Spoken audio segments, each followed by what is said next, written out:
Welcome to the equestrian world, an industry and sport ruled by money. Some say that if you don't have financial support, you never make it. Others say that passion and hard work can defy the odds. So I decided to find out myself.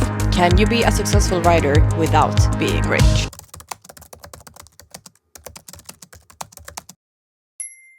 My parents never gave me anything for free. I had to work to earn the money myself, so that I at least had to pay half the price of the horses that we bought, which often resulted in very young sheep horses. It was a struggle, but one of them turned out to be really good. He got sold and I saw my opportunity. Now when I had some money saved up, I wanted to get more experience and go work as a rider. I started out in a stable in Sweden and later left to the Netherlands. My riding improved, but I also felt like this might not be the way to do it forever. I lost money while working. The horse industry is so far behind in so many aspects, so I always felt like there must be a better way to do this. Should I take the risk and start something of my own? Am I ready for that? My parents were always by my side, but told me that it's time for me to handle this alone. So here I am with a lot of dreams, no plan forward and no financial support. Can you become successful anyways? Will hard work get you there? How do you even start? Now it's time to find out. One lesson I've learned is that money and contacts is more important than to be a skilled rider. And as much as I want to just ride around all day and focus on becoming better, that's not gonna get me very far. Either you are born into a horse family that can help you, or you have a lot of money to start out with. Or you need to get the money and contacts yourself and find people that is willing to help you. I moved from Sweden to the Netherlands to work as a rider, only to find out how harsh the sport is. I saw a lot of problems and how far behind the industry is. But that also means there's space for solutions and something new. I saw that as an opportunity. I decided that this is going to be my life's journey.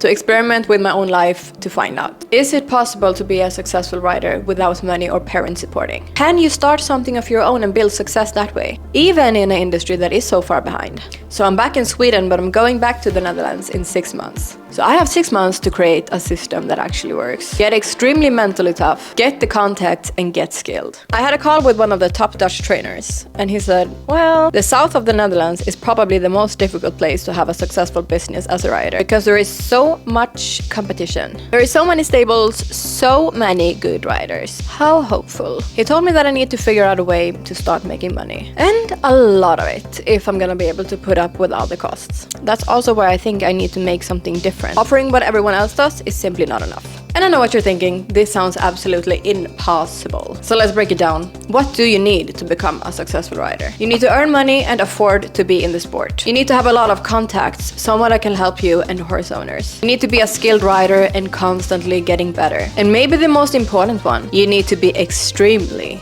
mentally tough. I need to learn how successful people think and act and become that person. I took a course with Kjell Enager and studied his concept. He is one of the best mental coaches in the world. That has helped countless athletes, professionals and entrepreneurs achieve their goals. Some of the many riders he has coached is Peder Fredriksson, Henrik van Eckermann, Malin Bajard, and he completely changed my way of thinking. Success.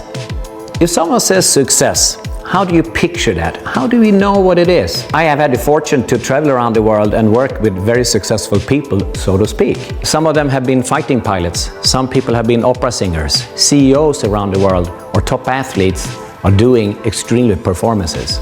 My question was, can you sort of copy success? Is it a common denominator that all of us could model to sort of get the recipe? I noticed that the model was the same all over the world. Kjell often talks about the gap between where you are right now and where you want to be. The process involves acknowledging your starting points. Be honest about your current situation. Define your end goal. Visualize your desired outcome clearly and in detail. Bridge the gap. Identify the specific steps needed to move from where you are to where you want to be. So, my starting point. I moved back to Sweden. I've sold 2 horses, one to the police, and the other one was the one that I had since I was a teenager. So that was the most sad thing I've ever done. I mean, it was the plan when I moved to Sweden, but it's so difficult when you see them go away. So a little backstory, we never afford to have experienced horses, so we always bought 2-year-olds or 3-year-olds. Now I just sold 2 of them. So now the question is, keep the money and take the safe route, or risk it all on buying a new horse and hope it goes well. I also listened to a podcast episode with some kind of investment expert, and he talked about if you know a lot about a special topic, it's much better to invest the money in yourself than to make an investment in funds or in the stock market. So now I'm like, you know what, I should invest everything I have into myself. My long-term goals is to get a website, buy a new car and trailer. God, I'm getting stressed only to think about this. Get a heavy trailer's driver's license, buy a horse as an investment, get a stable/boxes/part-time job in the Netherlands, earn a steady income, because right now it's hard out here, okay? And get mentally tough. Honestly, this feels a little bit scary to put up there because I have no idea where this is gonna go. But this is also an experiment, and of course it's going to be difficult to do. I mean, especially if you don't have a lot of money or support. I mean, if I buy a horse, for example, I need to take my life savings for that. And if something happens and it don't go as planned, that's gone, you know? It definitely feels a bit tough. I mean, I've taken a lot of risks here. Today is no normal day because today we're going to try some horses. I did not realize that I knew that it was a little bit far. I did not realize that it is on an island in Sweden. Oh lord, it was in fact a very long drive. This one was a 7-year-old, a bit over my budget, so I had very high expectations.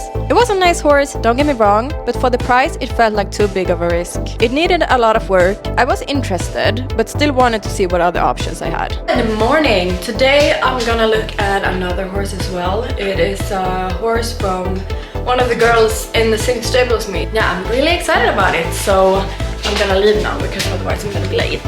This one was a 4-year-old, maybe a bit big. I actually really liked him though. Maybe with some training he would be a very nice horse. But then... So the breeder is from one of our horses that we bought from the Netherlands, or my mom bought from the Netherlands, posted about this auction that their horse were in. Now I'm looking at it and I'm like, oh my god, this actually could be something maybe. I mean, it could be a good investment maybe, but I have to see what the prices will be. Maybe they'll get super expensive, I hope not. Jesus. Det ser så glad ut. Eller hur? So I'm on the airport right now. I did buy a horse and I'm going to see it now on Friday in the Netherlands. A 4-year-old stallion.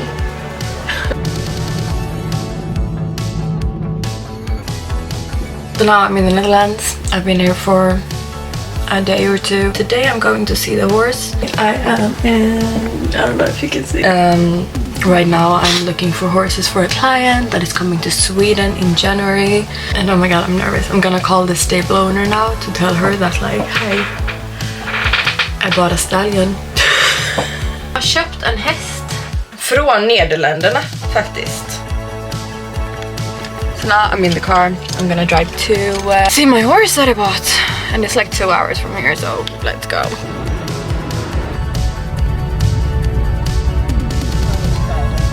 I also went to put fuel in the car. I was just heading back home again, and oh my god, now everything feels much better when I've seen the horse, and he was so cute, and the owner was also really nice. Yeah, I'm so excited now. And I was also a little bit worried because of the fact that he's a stallion, you know, but yeah, he seemed very calm and not so, you know, much like a stallion, and he was quite small as well, which I think is gonna suit me very well. And he felt very easy to handle. Very nice horse. Very, very nice. I'm so excited for him to come to Sweden. Oh my god. Literally the cutest little thing. I did have a very nice trip. One thing I also managed to do when I lived in the Netherlands was to get myself a Dutch boyfriend. So I spent Christmas with his family and now it was time to go home again. That's also the main reason why I want to move to the Netherlands again. But right now everything feels so difficult. So I just completed my first goal. Quicker than I thought. Buying a horse as an investment is check. But also, who knows what happens? What if it doesn't go as planned? What if I fail? And that's called anxiety. That is when you're afraid of fear. So I said I had to find a way to sort of handle this fear. And I asked at that time the best cross-country skier in Sweden. And I asked him, we were sitting at home, and I said, excuse me, may I ask a question? When you're failing, how do you do it? And this is the best answer I ever got. He leaned forward in the kitchen and said, what? That's the best answer I got. He did not want to take the word failing in his mouth. You never know anything in life. I could die tomorrow, who knows? So here's to go all in. There's a new year, new opportunities. I'm gonna give it my all, and I see you in the next episode. And then my horse also comes. Oh my god. I am so excited.